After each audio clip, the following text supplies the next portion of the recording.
Great day, everybody. My name is Omar Muhammad, helping you improve and progress in business and in life. Welcome to we call these a number of things. I call it continuous education. We do this once a month, and it's really geared toward those individuals who are formerly incarcerated. However, at EDAC, we have a whole suite of resources for budding and existing entrepreneurs. So anybody can participate in these events.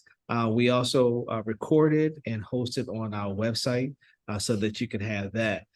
For those individuals who are located in the state of Maryland or in DC, we have an upcoming event, and I'm just going to grab it. For those individuals who are listening to it in the past or listening to it without seeing us, the website is edacmorgan.com. So that's edacmorgan.com. You can go there and you can click on the link. And the name of I'm going to put it in the chat for everybody here. The name of the conference is our annual Ride Impact Conference. So I'll put in the chat for those individuals it's a hybrid event. If you're looking to participate virtually, you can do that. Or if you want to come to the Q Co-work, which is located on Harford Road, please come through with that as well. So with that said, I'm going to turn it over to I would say our keynote speaker. Again, we have one of these every month in which we bring a resource provider to really add value to those individuals who are looking to start, operate, and scale their business. And one of the topics, Tariq, has always been, I got this copyright, or I got this trademark, or can I patent this? And I say, look, everybody, I am an attorney that I play on TV, but I'm not a real attorney. So if you want the advice of an attorney or somebody that's familiar with patent and intellectual property protection, you have to go to them. So you have your expert here. His name is Tariq Najee-ullah. He is the founder of Patent Insider, and he'll be talking about securing your intellectual property. So today, what we'll do is we'll have Tariq share some points, and then we'll open up for some Q&A. So you're welcome to come off a camera and a mic once we do that. And then once we do that, we'll leave for the day. So Tariq, the floor is yours, and I'm going to disappear for a minute. All right. We also are streaming this on my streaming app. So if you're joining us, I think Facebook, LinkedIn, and YouTube, this will be there as well. Thank you for that wonderful introduction, Omar. Really, really excited to share with your community here all about entrepreneurship. So if you ever wanted to have your questions answered when it comes to intellectual property, can you get a patent and trademark, copyright, what do you need it for, how can you use it? Today, we're going to really focus on that. And when you leave today, you're going to have some tools. In fact, we even have some participation so you can have a little bit of a chance to guess and make sure that you've learned, as we talk about these areas of intellectual property, these tools, you'll learn how to use them, and you'll be able to kind of see through some examples that we'll do together how to apply it to your business, to your venture, and how to best use that tool. So let's get started. We're going to talk for about maybe 15 minutes, and then we'll open up to the participatory part, and then we'll answer any questions you may have. So as Omar said, this is brought to you by the Entrepreneur Development and Assistance Center. Today we're talking about securing your intellectual property, IP, and entrepreneurship, how to protect and capitalize your ideas. I call this a tale of two titles. Really, when you're talking about intellectual property, it's a good and a bad.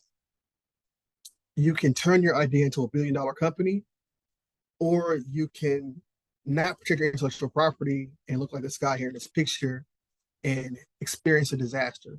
A disaster is when someone else other than you takes advantage of your idea and makes money or capitalizes on it, and you're left out in the cold. That's an IP disaster, and that's not what we want to happen to you. So hopefully, once you listen to what we talk about today and engage, you'll be able to have the tools so that won't happen to you. So this is not a boring presentation. I want you to focus on the story. There's a lot of storytelling. And we're doing this in a way, the stories are designed to give you some key, meaningful takeaways. The things I want you to be listening for, there are 4 things that every business owner, every creative or innovator must keep in mind to be successful when it comes to intellectual property. So I want you to listen for those 4 things. If you stick around to the end, there's a free gift that we have. And again, I want you to focus on the storytelling. Now, I'm a native of Atlanta, Georgia. Art of Storytelling is a famous song by Outkast, one of my favorite rap groups. And we're going to focus on storytelling today, telling you stories of different companies, different people, different businesses, and how they were able to use or lose when it comes to intellectual property. So let's start off with my story. I went to Morehouse College. I'm representing my HBCU here. I'm an alumnus of Morehouse College. Also went to Georgia Tech, where I learned skills of engineering. And that's where I actually first got introduced to intellectual property. While I was at Morehouse and Georgia Tech, I was a NASA scholar and I worked at NASA Jet Propulsion Laboratory in Pasadena, California. One of the Morehouse alums was a patent attorney, and he would always ask to meet with the students from Morehouse, and I took him on an opportunity, and he began to teach me about patent law and intellectual property. Now, I have to admit, as a college student, it's kind of boring to me at the time, but I never knew that introduction would actually launch me on a path to a career in the future. I got my deeper interest in intellectual property working at the U.S. Patent Office. I worked at the U.S. Patent and Trademark Office for 10 years, and there I was a patent examiner. So I was the one that was responsible for receiving your ideas and inventions, evaluating them, and determining whether or not you actually get a stamp of approval of a patent, or issue you a patent rejection. And so that's kind of where I got the name for my company. Once I left it, after 10 years, I took a patent bar exam. I became a federally registered patent agent, and where I'm able to basically take your concepts and ideas and turn them into domestic and international patent applications and portfolios. And so I learned this from the inside. I have an inside scoop on how things work at the patent office and how to get things done. And we've used that to help hundreds of our clients build domestic and international IP portfolios. But how did I get into this? I really learned the power of intellectual property as a business owner. I started my first business when I was in high school. I was in the 10th grade. In the 10th grade, I had my candy store. Now, candy store was great until the assistant principal shut it down and confiscated all my candy. But one of the things that I learned about, I had a business model, a business method, where I would go to these discount stores like a Costco, but one for shops and businesses. And I would get this discounted candy that they would sell at concession stands, at pep rallies, and I would sell it. And, I had my friends at different classrooms selling it, basically all over the school, and then would collect at the end of the week, give them something, and then make a little bit of money. I didn't respect the value of that know-how. So I told one of my friends, I took him with me. I showed him how I did my business. And he happened to be actually one of my biggest customers. He had a large family. What I noticed is that people, over the weeks, the people that started buying from me started getting less and less.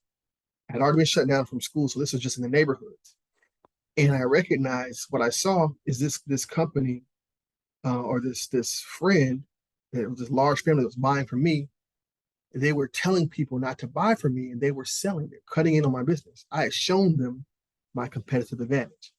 And that was my first lesson in that if you don't protect your competitive advantage in business, you don't protect your ideas, then someone can use them against you. So that's where I got my lesson. In business, you always want to think, what's your story? And you want to think about, as we go through these stories, what would you do if it was your story? We know everybody wants to win, and that's the goal of business, to get a unicorn, IPO, get investment, and get to the money. Win now, win again, and win some more. Get to all the money, all the Bitcoin, everything else that you can find. But what happens when you don't secure your most precious investment? What I learned was that when I didn't secure the ideas which were coming to me freely, it was a simple know-how to say, get this cheap, buy low, sell high.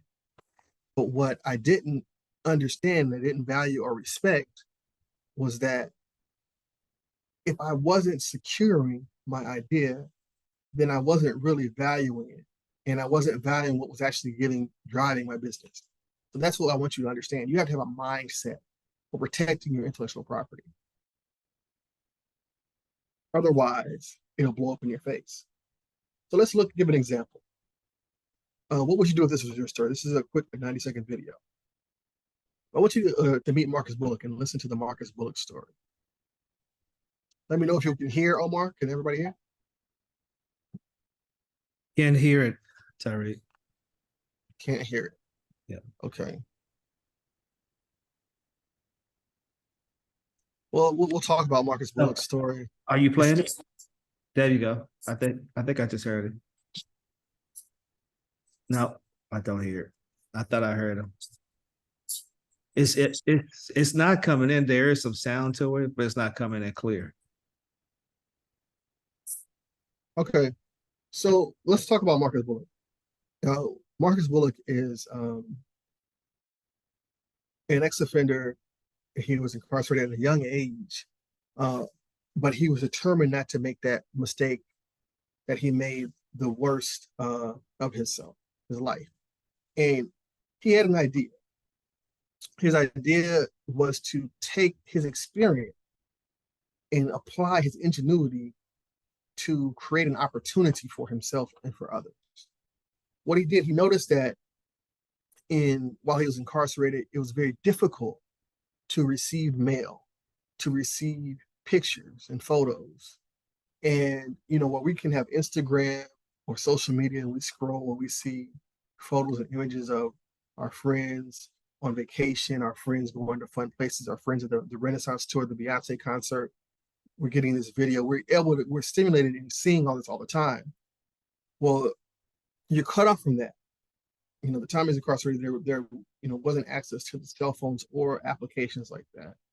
And so, but what he did, he wanted to find a way to take the simplicity that we experience with apps and allow his fellow inmates to experience that. So what he did, he developed Flickshop. And again, I want you to think about, listen how he has an intellectual property mindset. That's the most important thing, is to think about your ideas as an asset. Think about his life.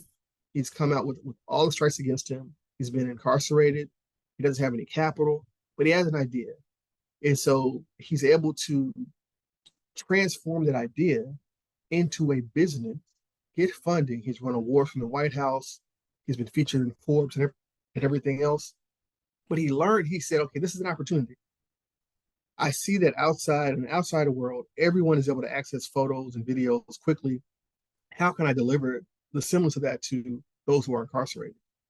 So Flickshop is an app where you can upload your pictures digitally through the app, and then those will go Flickshop. What they will do, and you put the address, the information that you need for the inmate that you're trying to send photos to, and they will take them and render them into photos and mail them and make sure that they abide by all the protocols.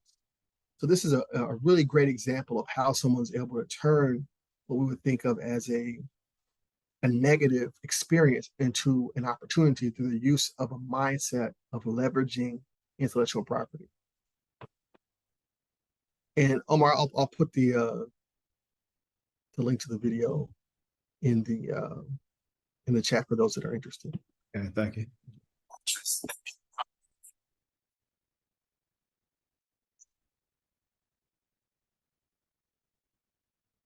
Okay. So what were the pillars of strategies that might have made Marcus successful? These are the 4 pillars that every business owner, creative, or innovator must keep in mind to be successful with IP. The first thing is you have to have an intellectual property asset mindset. So we think about the word asset, we usually think of like property, real estate, but what, financial analysis, but what an asset is something that adds value. So you will have to start thinking about your ideas, your whether you're thinking of a brand name for a product, whether it's some software developing, whether it's artwork, a logo, whether it's a concept that you have to improve something, a device that you work with, any of these things, you have to have a mindset that looks at your ideas and your intellectual property as an asset. It has a value. The second thing you have to do, you have to think about, once I think about that, my ideas as an asset, what's the best way for me to develop that asset into a legal tool and fortify it? How do I protect it? You want to know how to protect it, and then execute the steps to protect your intellectual property. Once you have your, the legal tools to protect it in place, you then have to think about, how do I, what's the watchdog? How do I enforce this? How do I defend myself from those who will try to take my idea? You have to put a watchdog on it. You have to monitor it. You have to enforce your intellectual property rights. And then the last thing you have to think about, how am I going to leverage this to make money as a business? How do I commercialize my intellectual property? Each one of these pillars is their own discipline. And many times it means hiring specialists that focus on these particular things. But these are very specific disciplines that we have to at least have the pillars in place. And then if you understand the pillars, then we can, work with those who can help us. So the next thing is, what is the strategy? Well, for your intellectual property strategy, there are 5 risk areas associated with intellectual property that every business owner, creative, and innovator must keep protected to be successful and to avoid the IP disaster. What are they? The first thing, you have to have authorship protection. Authorship protection, when you create something, whether you're writing a novel, a screenplay, whether you film a video, YouTube video, a movie, write a song, compose music, write a blog, write code for an application. All of these things must be protected by authorship. You want to attribute proper authorship, whether you take a photograph. This is done by a copyright. Filing a copyright is what is necessary to protect your authorship. And once you have a copyright protected, then you can go against those who infringe, those who steal your photos and use them on their brochures to make money. Without authorization, you can sue. And if you're using copying photos off the internet without authorization, you may find yourself subject to suit as well. So you want to make sure you're using rights-free images. The second thing is brand protection. You want to protect your brand. You want to protect your slogan, your logo, anything that represents your business and commerce, whether you have a uniform, if you have a uniform and it has a logo or a name on it, if you have a truck, say you're a moving company, and you have a logo or slogan that goes on the side of the truck, a name, the name of your business. Also, I saw one today, 2 men in a truck.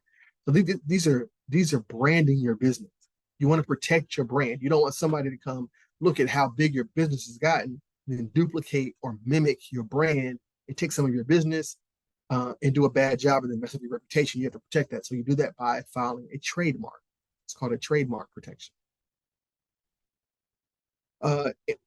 If you have an invention, you have a machine, an article of manufacture, a chemical compound, a new method of doing something, then you want to make sure that you protect that with a patent. A patent protects your invention. And sometimes there are things that you can't protect by authorship protection. You can't use brand protection. You can't use a patent. There are things that don't fall into those 3 categories. So you want to protect those by keeping it quiet. Think about things like the Kentucky Fried Chicken or original herbs and spices, the 11 herbs and spices. We know there's spices you can buy at the grocery store. We don't know what they are. That's because they're a trade secret. Think about Pepsi, the recipe, or Coca-Cola, the recipe. We know it's a drink concoction. We don't know what it's made from. That's because they keep it quiet. They protect it. Anyone that works on it or works with the recipe, they have to sign their name in blood or something like that. They have to make sure the contracts are in place to keep it secret. If they violate that, there's a heavy, heavy toll to pay. And then you want to also look at the policies in which you share information. If you ever heard the phrase loose lips sinks ships, loose lips sink ships. If you can have all these protections in place, but you choose to share your information freely, or you don't respect the boundaries that you created, and you give the information away, like I did when I had my candy business, to my friend, and then I created my own competition because I was comfortable and I didn't think anybody would try to steal my idea, and then I went out of business. So we want to examine, how are you sharing intellectual property information internally within your company, within yourself, and how are you sharing it externally with others? And are you making sure that that communication, that sharing information is governed accordingly? These are 5 risk areas. So we talked about 4 pillars, 5 risk areas. We'll come back to it again, but we're going to start the game in about another 2 or 3 minutes here. So now, what if I'm $1 billion company? Will these same ideas work for me if I'm $1 billion company? Well, let's see. We'll tell the story of $1 billion company. So it starts off with 2 students in school. PhD students, Larry Page and Sergey Brin, were PhD students at Stanford, and they were looking for a better way to search the web. It's 1995. And they're looking to, I don't know if anybody remembers, back in 95, if you were looking for something on the internet, I mean, you had to use Netscape Navigator. Who remembers Netscape? Or AOL, right? There, you had different choices on what to use as a web browser. And then when you wanted to search something, you had to choose, you had things like Metacrawler. We had Yahoo. Who remembers Microsoft Internet Explorer? All this is around that time. Net Zero. In these search bars, however you dialed into the internet, you had different ways to search web browse. There was no uniform way. And there was no telling if what you found was actually going to be useful. So Larry Page had been working on something called PageRank. PageRank was an algorithm that ranked websites that you found based on how many links on the web linked back to those sites. So if you have an important website, you had more links back to it, you'd get that rank higher than something that only had 1 link or no links at all. So Larry Page and Sergey were PhD students. Sergey was into data science, and he ran these analytical algorithms on how to get things more efficient. So they partnered together. They worked on the program, and it was a hit at Stanford. It was shutting down the computers. People were using it. They said, you know what, we think we have commercial opportunity here. So they founded Google.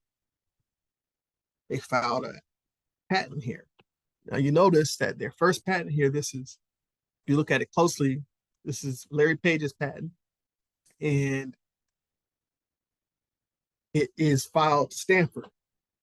So the Board of Trustees at Stanford University is, as a student, their IP was owned by the university. But what did they do? They said, you know what, I think we have something commercial here. They negotiated. It's their Stanford version. They created a beta version. And then, we have the Google that we know today. What they did, they used a knowledge of intellectual property. They had the proper IP mindset, and they bought Stanford out for $50,000. They said, we know when we signed our agreement to come to Stanford, we said anything we come up with while we're here, it's property of Stanford. We'd like to buy ourselves out of the agreement for $50,000. Stanford said, okay, you can give us $50,000 now, but we're going to own interest in your company. And if your company hits these metrics, we're going to transfer that into a stock. And let's just say that Stanford exited Google several years later with hundreds of millions of dollars in hand.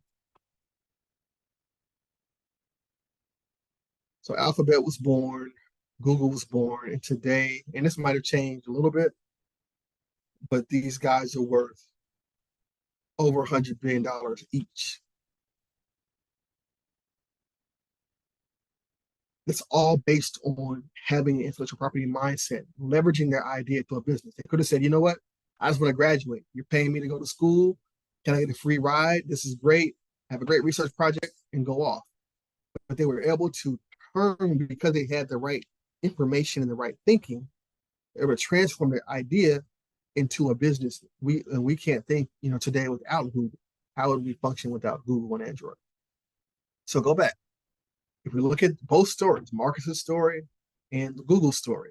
We have both of them have an intellectual property asset mindset. Your idea is an asset. They thought about how to protect their idea and fortify it with the proper tools. They made sure they had something in place, whether legally through arbitration or through attorneys or through lawsuits. How do I enforce my right and defend myself against infringers? And they had a plan to make money using their idea. So when you think about IP, it's not just getting a patent, it's not just getting a trademark, it's not just getting a copyright, it's not just filing getting the right paperwork in order. You have to have a strategy on how you're going to leverage that towards your goal. So the 5 risk areas: authorship protection, copyrights, brand protection, trademarks, patent protection for inventions, trade secret protection for things that don't fall into those categories, like recipes, secret sauce, your business model, your marketing model, things like that, and your internal, external policies. So I want you to keep this in mind. We're about to start our game. And we're going to open it up. We're going to have questions, but right now we're going to use what we've learned and give you some different examples, and you're going to tell me what the answer is, okay? Everybody ready? Okay. Let's go. We're going to look at a case study, right? These are the rules. You're going to guess which pillar they missed or which one they got right, okay? And then you're going to guess which risk area we're talking about. Everybody got it? All right. Sir. Let's see how you do. Okay, so this is case study number 1. New app idea. The right team, the right investors. Let's see what happened. This is who's heard of Clubhouse? Anybody heard of Clubhouse? Yes, sir. Started in 2019. Y'all can respond to the chat too. Or yeah. y'all come off the your mic if you want. Okay. So what's the story with Clubhouse? What happened? Clubhouse,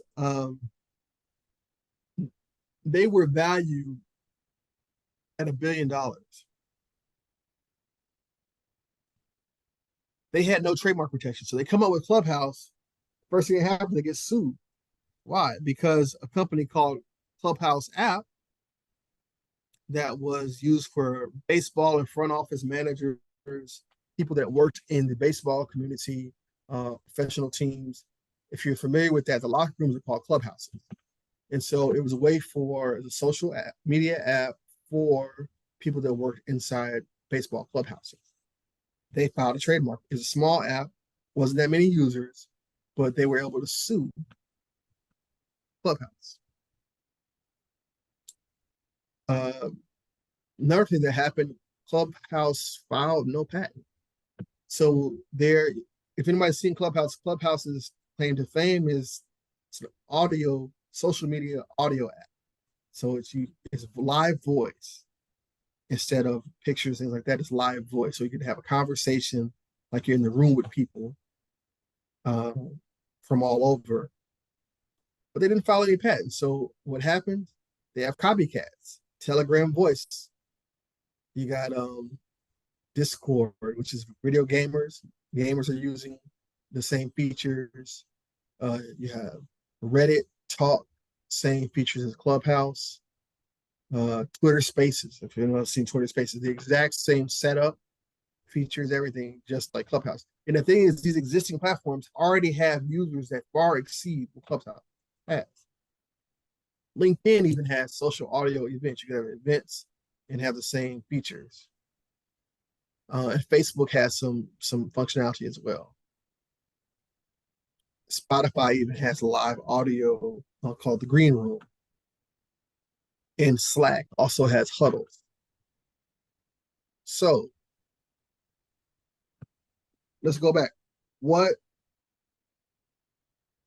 was the risk area that they missed?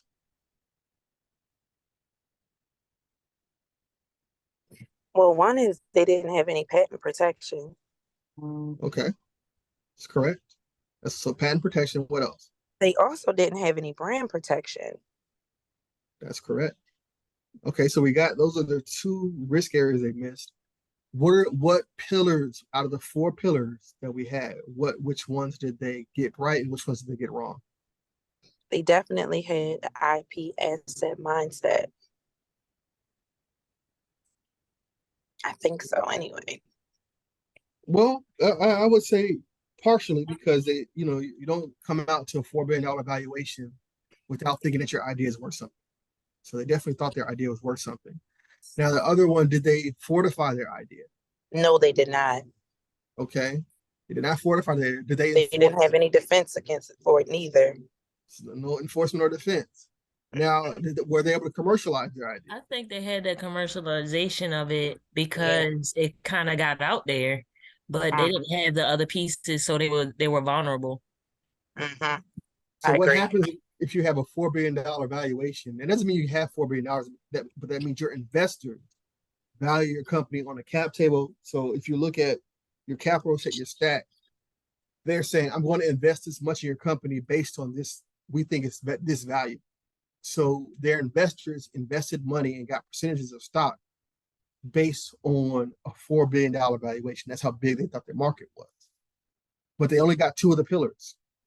They left out fortification of their IP. They left out enforcement and defense. So just because you got the money right in the beginning, and just because you found a way to make some money, they expose themselves to risk. And do you think they're worth $4 billion now? Yes or no? Nope. Okay, so that's an example. So we're gonna get, who's ready for the next example? All right. Okay. So this is a huge company. This is even bigger than Clubhouse, right? Over 80 years old. They did a huge rebrand. So we're talking about branding, right? Let's think about it in mind. Over 80-year-old company. They did a huge rebrand, billions of dollars on the line. Didn't trademark the name. So who am I talking about? The Cleveland Guardians versus the Cleveland Guardians. So if we know that there's an effort that has been made to change names that are offensive to indigenous people, and this baseball team formerly known as the Cleveland Indians changed their name to the Cleveland Guardians. That's part of the history of the city of Cleveland. Guardians is a name that's used. They did this multi-million-dollar rebranding from the Cleveland Indians to the Cleveland Guardians. Changed the mascots, changed everything, got the website, all this stuff. They went to, I think, get the website. And what happened? They're already the Cleveland Guardians, the roller derby team. And judging from the look of these uniforms, they've been around long before this rebrand. So if I say a trademark application costs $5,000 or less, what do you think costs more, filing a trademark application or settling with the Cleveland Guardians roller derby team? The settlement. Let's just say I'm sure they got some better uniforms. They might have a new bus. They might have a new arena. Who knows? Definitely, they got paid. So in this example, what do you think? Let's do the reverse. What are the pillars that the Cleveland Guardian got right and got wrong? Did they have an IP asset mindset? No, Okay. Why do you say that? because with the rebrand, they didn't consider if there was another Cleveland Guardians out there before they decided to pursue that rebrand. Excellent point. Okay, did they have the IP asset development and fortification? Did they even try to protect themselves? No, Okay. Did they have enforcement and defense of their IP? after the fact, Yeah, Once- so they had to fight it out, right? right? Right. Right. And did they commercialize? Yes, they did. So I've seen other Commercialize all lawsuits that that is. they are very protective now. Any imagery, even people using this C, like the C here in Cleveland, they're very protective now. So I think they learned their lesson. Now let's look at risk areas. Did they let's say they might have, what do you think? Do they copyright have authorship protection? Do we know? No. We don't know, but it's possible. It's more than likely they do have authorship protection for these images they created. I would think they probably got copyright. Did they have brand protection?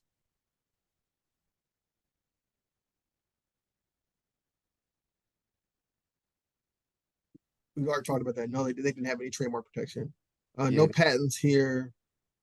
Trade secrets, maybe. Doesn't seem like part of this one. And their internal external policies are horrible. They just spent money on this rebrand and they didn't have any way of evaluating anything. So if I hope you can learn from this, how you apply this to real life examples. So I'm going to open up for questions. I think I have one more here. Okay, so this is one. I don't know if this is actually real or not. This guy has this is a Twitter post from a venture capital investor, and he has some pretty wonky stuff on his Twitter. So this could be a joke, but this is being in that space, working with venture capital investors. More than likely, this is more than likely true because we just saw Clubhouse. Clubhouse was a VC invested company, back company, and they didn't protect themselves. So this is in that community. There's not a lot of I don't want to say paint it with a broad brush, but there tends to be less of a interest in patenting things and limited interest in even trademarking things. More interest in money and profit. And I think that's just maybe some short-sightedness or just lack of experience. But that, in those circles, especially in Silicon Valley, there's less of an interest in that. Although all the big companies, Google, Apple, they have hundreds and hundreds and hundreds of patents. So this is 8 years ago, a founder emailed me a typo. We played along. We met up and I agreed to lead the seed round. 2 years later, I led the Series A and joined the board. 5 years later, Amazon copied their product and I lost my entire investment in a week. This isn't us.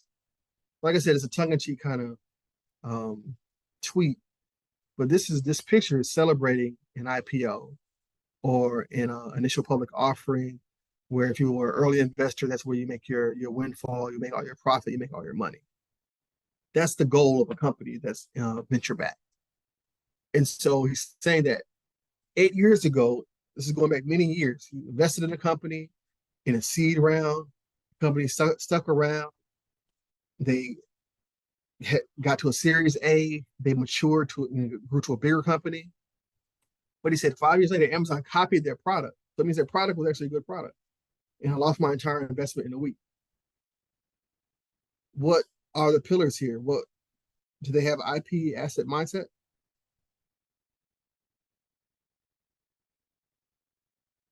No. Okay. Did they fortify their IP?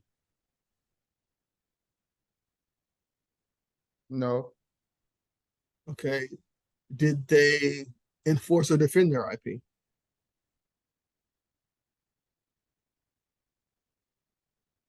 I think so. Nope, they didn't. Oh, they didn't. Okay. Not at all. And then lastly, did they have a commercialization plan for their IP? Nope. I would say yes, they had a commercialization plan. I think that's the only pillar they got. They had out of the 4 pillars, they only got one. What is it? All right. Because they wanted to make money. That was very important to them. The risk area, did they have any type of copyright protection? Yeah, I think this one, we'll skip it because I'll make sure, our time is kind of going. I want to open up for questions. But right here, we'll just give some examples. We're not necessarily going to play the game anymore, but this is show you. This is a company here, Droplets. Has anybody heard of Droplets? Anybody? Just me? Nobody's heard of it. Why? Not important that you know their name. What is important is that Droplets is a little company. It's like 1 or 2 people. They made up a way to take images and make them into little droplets on the internet, and then load on web pages faster. They created that technology. You know what they did? They filed a patent for it. And their patent was granted. And then they started suing people that were using their, because it's a codec. Anybody knows web-based HTML, there's a different software that's going to be embedded in your HTML web page that will allow you to process things at different speeds. They had an early codec. Now their patent, I believe, is expired at this point, but what they did, they retroactively sued everybody that infringed on it. $15 million verdict against Yahoo for infringing the tech patent. They got a settlement that's undisclosed. It wasn't small, with Adobe. 15 million from Overstock. All these companies were just using their code without permission. They were able to prove that in court, and they got paid. And the company's still the same size. They're not. So they in this case, they had the right mindset. They protected themselves, and it's one of the cases where the little guy won. Another one. This is again a very individual came up with an idea on how to use. Everybody remembers the Nintendo Wii controllers. They had a controller that would be able to, interact with the screen and input, and they got a patent for it, granted patent. Well, it looks like the Nintendo controller borrowed technology. They were able to go to court and sue. Even things like this, like the Impossible Burger. The Impossible Burger is a patented way of using vegetable proteins and oils to create something that mimics the texture of meat. They have a company that mimicked them, and one of their board members went on MSNBC or CNN and mentioned the fact that they were following the path of Impossible Foods, and Impossible Foods and sued them, saying, "Oh, you just admitted that your whole business strategy and plan is based on our IP." So this is, it's going on all around you. So again, the 4 pillars and the 5 risk areas, this is what you have to know in your business. And why should this be important for your startup, for your company? If you ever want to exit, if you just want a business that's going to be a job and you just, run it till you die, that's fine. But if you're looking to leverage your idea to an actual exit, like Google, Larry and Sergey, they don't have to go to work anymore. They do, but they're not the CEO. Neither one of them is the CEO of Google. There have been several CEOs since then. And they're able to have other ventures because they exited their company, because they structured themselves to leverage their intellectual property in a way that allowed them to exit and do something else. So now it's time for questions. Any questions? And Omar, please moderate. I do have if you stay to the end, I do have a free gift. You can scan your QR code and get something. But right now, this is Q&A. All right. Anybody have any questions? You can either raise your hand or just come off the mic. If you want to be on camera, you can do that as well. Nobody has questions? I see a hand here. Okay. Yeah. Who's that? I have Rakaya. Ryan, go ahead. Hi, how are you? Hello. So I wanted to ask, so when you start a business, how soon would you recommend that you trademark or patent your business? So the question that I would ask, sometimes the patent, trademark, or the copyright is not the business. It's like people say, I won't start a business until I want to get my LLC set up. I want to get my bank account and this, that, and the third. And I think, Omar, you can speak to this as well.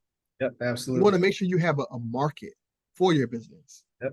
I wouldn't be concerned about this. There's a grace period with intellectual property law. So like for a patent, you're given 1 year before you actually have to file something. You want to test the market. At trademark, you don't have to get a trademark before you use it. You get a trademark after the fact. You can say, I started using this in 2022. It took off as a business in 2023. Now we're filing a trademark, and I want to say my earliest use was January 1st, 2022.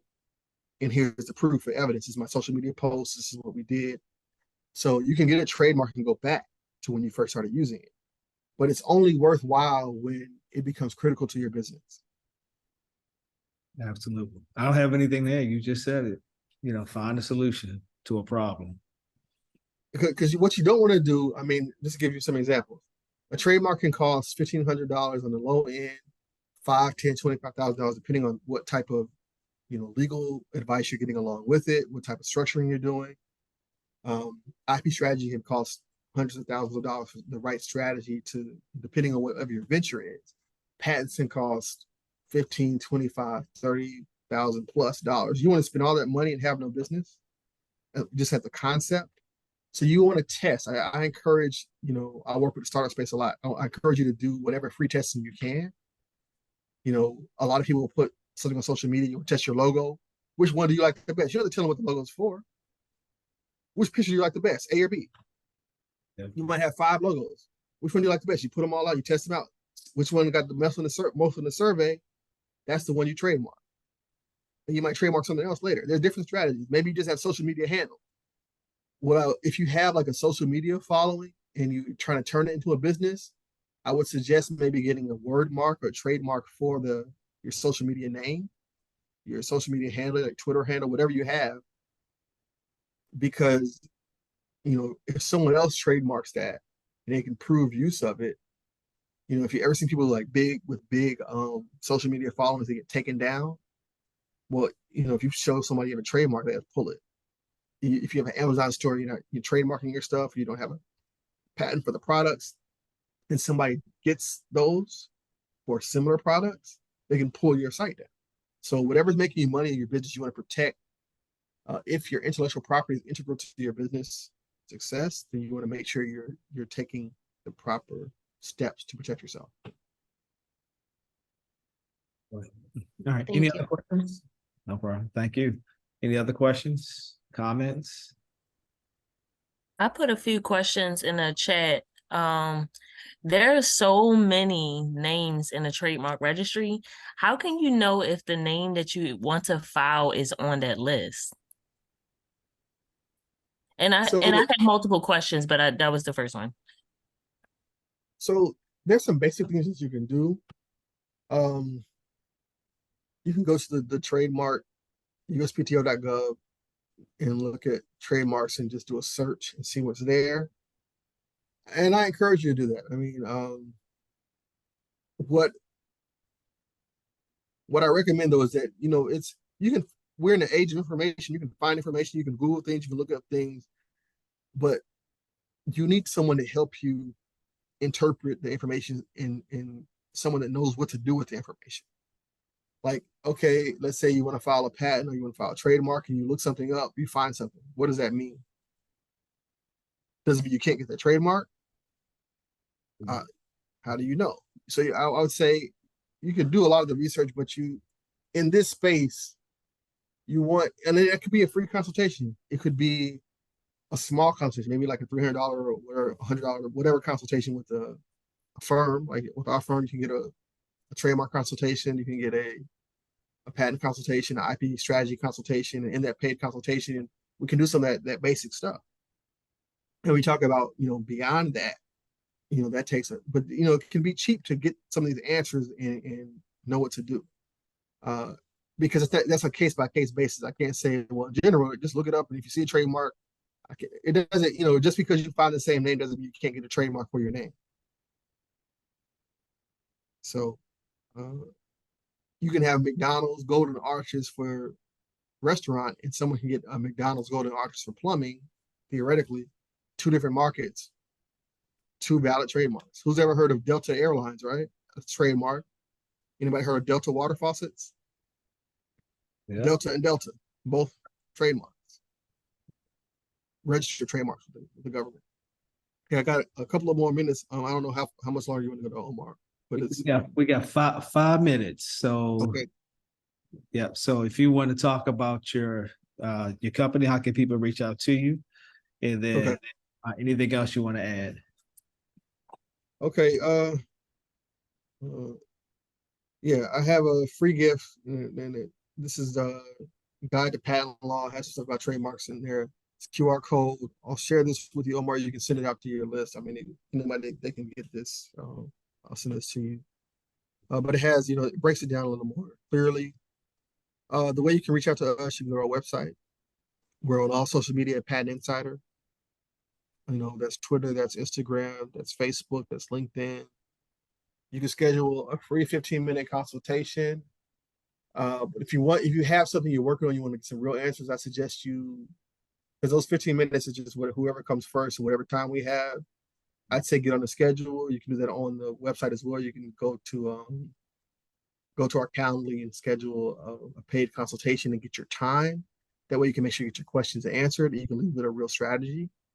That would be my recommendation. We'll make it, affordable, but I think, you're not going to find specific IP answers for free on the internet. It doesn't exist. You'll find general information. You'll find good information. You'll find good resources. But, to find specific relative advice to you, that's something you're going to have to hire someone or at least get some type of paid consultation to get specific answers for your situation. All right. Well, Tariq, man, this was really interactive. I like interactive workshops, so really appreciate you. Appreciate everybody else who joined in and participated. We're going to clean this up and we're going to have this available on our website. So, those individuals who are looking at it in the future, thank you for tuning in. And thank you all as well. I mean, again, this is, I was going to say Briefcase Radio Workshop. I got so many podcasts in my head, but this is a initiative that is powered by EDAC at Morgan State University.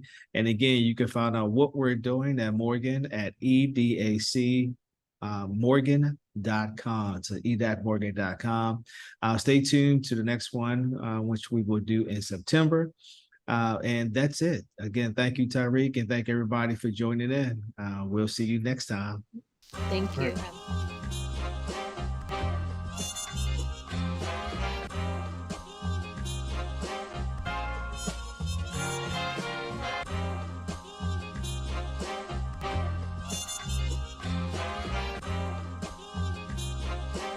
This is Mix La Production.